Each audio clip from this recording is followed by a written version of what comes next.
balancing NS responsibilities with increased work demands.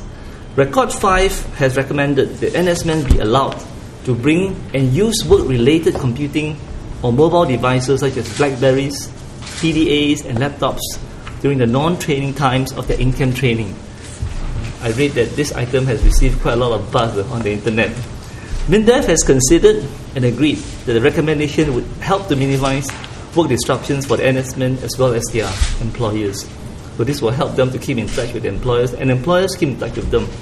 Hence, enhancements will be made to the internet access points in existing camps, and NS men can bring their mobile or computing devices and utilize wireless internet access at these enhanced business centers during non-training hours. I want to emphasize, during non-training hours, they can use these internet access. Besides wireless internet access, NS men can also look forward to other facilities. These are new facilities, like photocopiers, fax machines, and Skype facilities, so that employers can talk to them when they're overseas. To safeguard the camp security, there will be certain security rules on usage within the camps. MINDEF has plans to set up 3 pilot sites at Sungai Gedong Camp, Jurong Camp 2, which is this camp, and Kranji Camp 3 by end of this year. So we started with 3 big camps first, and these 3 camps actually involve a lot of NS men. If these pilot sites prove to be useful, MINDEF will look into extending the arrangement to all training camps for NS men over the next few years. Now, encouraging fitness among NS men. Record 5 recommendation of improving access to IPPT training facilities in the community has been accepted by MINDEF. And MINDEF has asked, and SAFRA has agreed to take the lead and work with the various agencies to drive this project called the IPPT in your community. SAFRA will focus on enhancing fitness corners in housing estates with relevant static stations, for example, chin-up stations, standing broad jump stations, shuttle runs, and sit-ups, as well as a demarcated 2.414 kilometer run route. New facilities can be built if the need arises. For a start, SAFRA will carry out a few pilot projects within the next few months. They are already talking to at least 2 agencies.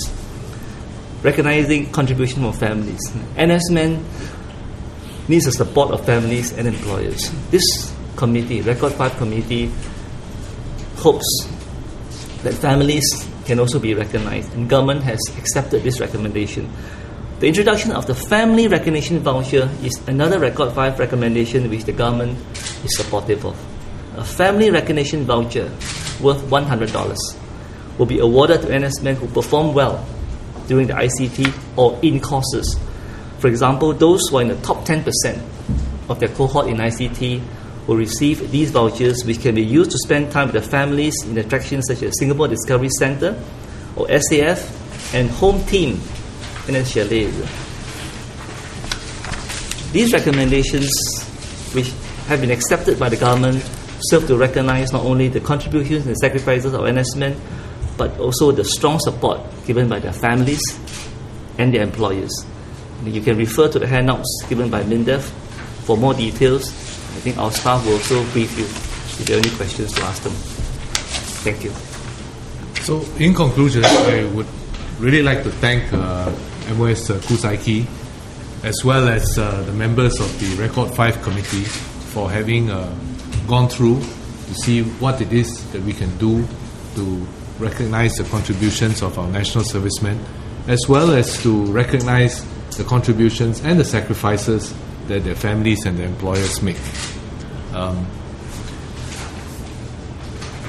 We know that national service is a sacrifice, and that our national servicemen, they bear the biggest brunt of that sacrifice, but also that their employers and their families pitch in as well. And I would like to thank, on behalf of Professor Khoo and myself, and also all Singaporeans, these sacrifices that our national servicemen, their families and their employers make. So thank you very much.